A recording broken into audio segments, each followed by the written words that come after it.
आपके स्क्रीन पर एक तस्वीर दिखाई दे रही होगी। ये है 27 साल की निकिता। दरअसल निकिता अपने प्रोफेशन वाइज यूएस में थी और वहां पर उन्होंने पढ़ाई किया था। हालांकि ये इंडियन ओरिजिन की विमेन है, लेकिन कुछ अपने काम के सिलसिले में वहीं पर वो रहा करती थी यूएस के एक अपार्टमेंट में। इसी दरमियान 2 जनवरी को एक पुलिस में शिकायत दर्ज कराई जाती है, हार्वर्ड काउंटी पुलिस में। और ये शिकायत दर्ज कराने वाला कोई और नहीं बल्कि निकिता का बॉयफ्रेंड होता है। और वो जाकर पुलिस को बताता है कि पिछले 2 दिन से निकिता का कोई अता पता नहीं है। अब पुलिस मामले की शिकायत दर्ज कर लेती है, पड़ताल करने लगती है और कोशिश करती है कि निकिता का जो मोबाइल लोकेशन है उसे ट्रेस किया जाए। और शिकायत दर्ज कराने के बाद वो लड़का वहाँ से चला जाता है। और लेकिन जब पुलिस ट्रेस करते करते पहुंचती है एक अपार्टमेंट में, तो वहां पर निकिता जिंदा नहीं बल्कि एक मृत अवस्था में मिलती है। उसके गले पर धारदार हथियार के निशान थे, यानी उसे मारा गया था और उसकी वहां पर डेड बॉडी बरामद की जाती है।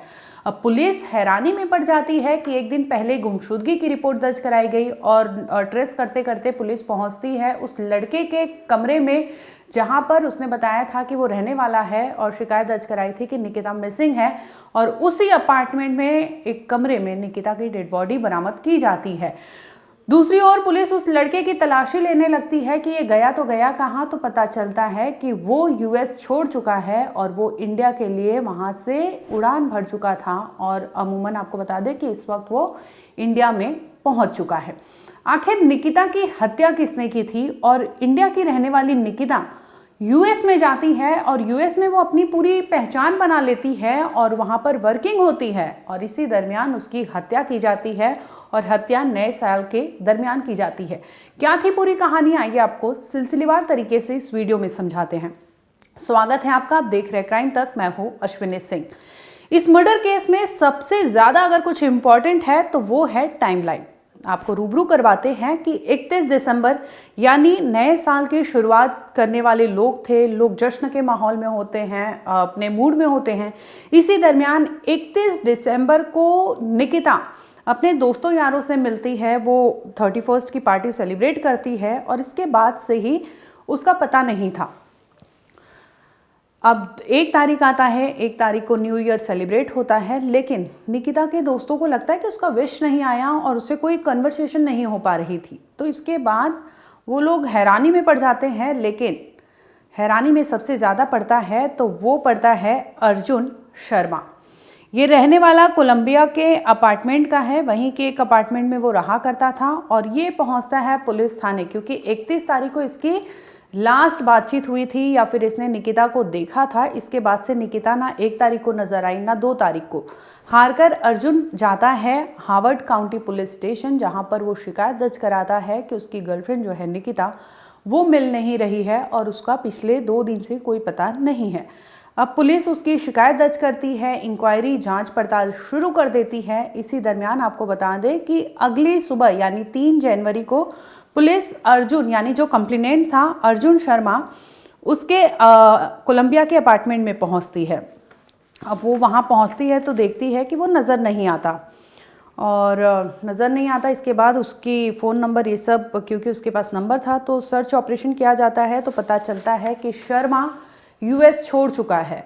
यानी वो पहले तो अपनी ही गर्लफ्रेंड की मिसिंग कंप्लेंट दर्ज कराता है और उसी के घर से डेड बॉडी बरामद की जाती है जिसकी मिसिंग कंप्लेंट उसने कराई थी। और उसी के पार्किंग लॉट में उसका कार बरामद होता है। और लेकिन अगर वहाँ पर सिर्फ कोई नदारत होता है तो वो अर्जुन। अब पुलिस के शक की सुई जो है वो घूमती है बॉयफ्रेंड अर्जुन पर ही, क्योंकि ये जाहिर सी बात है, आपने शिकायत दर्ज कराई है तो आप फॉलो अप करेंगे। लेकिन हैरानी की बात तो यह है कि पुलिस जांच करते करते उसके घर पहुंचती है तो पता चलता है कि वहीं पर डेड बॉडी मिलती है जिसकी मिसिंग कंप्लेंट दर्ज कराई गई थी।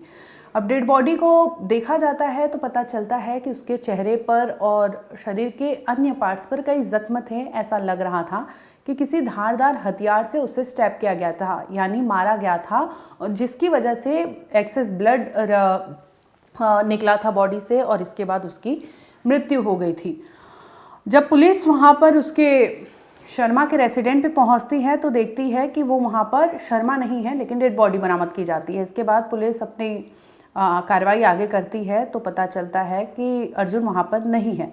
अब अरेस्ट वारंट इशू करती है मर्डर के चार्ज में और इंडियन एम्बेसी से बातचीत होती है कि इस तरह से हावर्डी काउंटी पुलिस में एक शिकायत दर्ज की गई थी कि इंडियन ओरिजिन की 27 साल की निकिता गायब है। जब वो जांच पड़ताल करते हैं तो निकिता की डेड बॉडी उसके बॉयफ्रेंड के अपार्टमेंट से बरामद की जाती है, जिसके बाद पुलिस इंडियन एम्बेसी से कांटेक्ट करके उनके फैमिली को ये खबर पहुंचवाती है कि आखिर हुआ क्या था। और अभी तक मोटिव साफ नहीं हो पाया, लेकिन अब पुलिस अर्जुन को पकड़ने की कोशिश कर रही है कि किसी भी वे से अर्जुन का पता चल सके कि वो कहाँ है।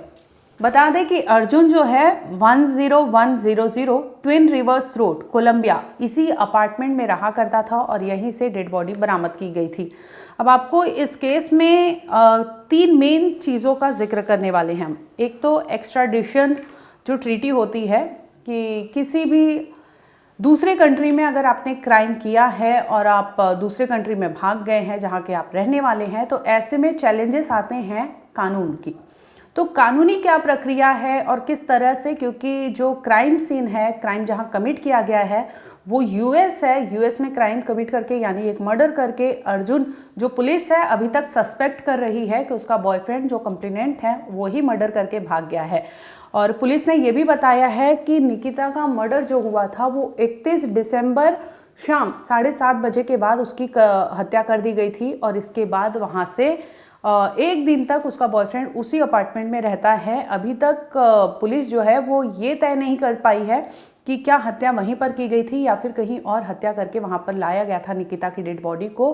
फिलहाल हर एंगल से पुलिस जांच कर रही है। जो कानूनी पछड़े पड़ रहे हैं उसमें इंडिया यूएस के ट्रीटी की बात कर रही है कि वहां पर कुछ ऐसे ट्रीटी होते हैं कि अगर कल्प्रिट यहाँ पर क्राइम करके फरार हो चुका है तो दूसरे कंट्री का क्या जवाबदेही बनता है कि वो कल्प्रिट को उस कंट्री में छोड़ दे या फिर उस कंट्री में पहुंचाए जहां पर उसने क्राइम कमिट किया है।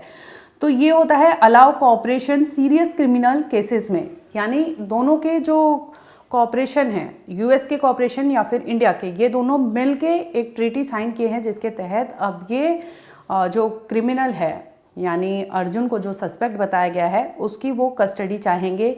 इसमें अमूमन आपको बता दें कि जुडिशियल रिव्यू भी किया जाता है कि जुडिशियली क्या चैलेंजेस है, क्या अर्जुन ने यहाँ पर भी कुछ किया है या फिर वहाँ पर जो क्राइम कमिट किया है उसने तो उसमें कितनी सच्चाई है, क्या प्रूफ है, क्या एविडेंस है। तो तमाम तरह की जो जुडिशियल कानूनी दांवपेच है उसे रिव्यू किया जाता है। डिप्लोमेटिक कोऑर्डिनेशन यानी डिप्लोमेटिक एम्बेसी के तहत जो मिनिस्टर फॉरेन हमारे ये होते हैं, मिनिस्टर्स होते हैं, चाहे फिर डिप्लोमेटिक जो चैनल होता है, यानी हमारे डिप्लोमेट्स यूएस में भी है, यूएस के डिप्लोमेट्स इंडिया में भी है, तो उस चैनल के तहत भी बातचीत हो रही है ताकि अर्जुन को यूएस में डिपोर्ट किया जाए, बताया जाए कि आखिर उसने इस तरह के अपराध को क्यों किया है। इसमें हो सकता है कि 1 महीने का समय भी लग सकता है।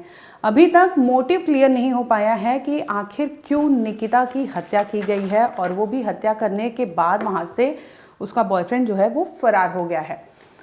आखिर निकिता थी कौन? हम आपको इस वीडियो में ये भी रूबरू करवाते हैं कि निकिता रहने वाली इंडिया की थी और वो यूएस में कैसे पहुंची, क्या कर रही थी, तो इस पर भी आइए आपको बताते हैं। एलिकॉट सिटी, हावर्ड काउंटी, यहाँ पर निकिता रहा करती थी as a health care professional और डेटा एनालिटिक्स उसका प्रोफेशन था, उसमें वो वहाँ पर काम किया करती थी। और अगर उसके लिंक्डइन प्रोफाइल की मैं बात करूं तो उसमें उसने मेंशन किया था कि वो फार्मेसी डिग्री होल्डर है। Clinical research, health information technology में भी उसने अपनी पढ़ाई कर रखी है, इसके साथ ही डेटा मैनेजमेंट कर रखा है। और डॉक्टर ऑफ फार्मेसी डिग्री उसके पास Jawaharlal Nehru technology university in India, वहाँ से उसने वो डिग्री हासिल की थी। इसके साथ ही मास्टर्स डिग्री की अगर मैं बात करूँ तो health information technology university Maryland Baltimore county, वहाँ पर उसने ये डिग्री हासिल की है। यानी जवाहरलाल नेहरू से उसने डॉक्टर ऑफ फार्मेसी की डिग्री हासिल की थी। इसके बाद मास्टर्स डिग्री जो थी वो वहाँ से बाल्टीमोर से उसने हासिल की थी और 2 जनवरी को लापता होती है। फ्रेंड्स को भी लगता है कि 1 जन को उसका कोई मैसेज नहीं आया, तो 2 जन को वो लोग भी उसके लिए चिंता जताते हैं। इसी दरमियान सर्च ऑपरेशन चलती है और ये सर्च ले जाती है अर्जुन शर्मा के घर पर, जहाँ पर निकिता की डेड बॉडी बरामद की जाती है और इसके साथ ही पुलिस वारंट जारी करती है जिसमें 1 degree murder charge Arjun Sharma जो है उनके खिलाफ करती है और उन्हीं के घर में जहां पर ये क्राइम कमिट किया गया था वहां पर वारंट जो है वो लगा दी गई है। और डिप्लोमेटिक जो चैनल है उसके तहत भी बातचीत चल रही है। अगर मैं कौंसुलर की बात करूं तो वो चैनल भी बातचीत चल रही है कि किसी भी तरह से इन्हें दोनों जो फैमिली है निकिता की उनसे बातचीत करके बताया जा सके कि क्या चीज़ें हैं, असिस्ट किया जा सके कि इसमें कार्रवाई क्या हो रही है। ये तमाम ऐसे जो पहलू है वो अभी भी इन सब चीज़ों के लिए तहकीकात पुलिस जो है कर रही है। आपको बता दो कि डिप्लोमेटिक चैनल के तहत भी ये पूछताछ चल रही है। इसके साथ ही जो कॉन्सुलर एक्सेस होता है, यानी फैमिली, पीड़ित फैमिली जो है निकिता के इंडिया में, उनसे भी बातचीत करके निकिता की डेड बॉडी जो है वो अब भारत में लाना होगा और आगे की कार्रवाई जो है वो होगी। इसके साथ ही जो मर्डरर है यानी अर्जुन पे जो आरोप लगे हैं उसे भी पकड़ने की कोशिश की जा रही है। अब आगे आने वाले टाइम में पता चलेगा कि आखिर इस हत्या के पीछे की कहानी क्या थी या फिर मोटिव क्या था।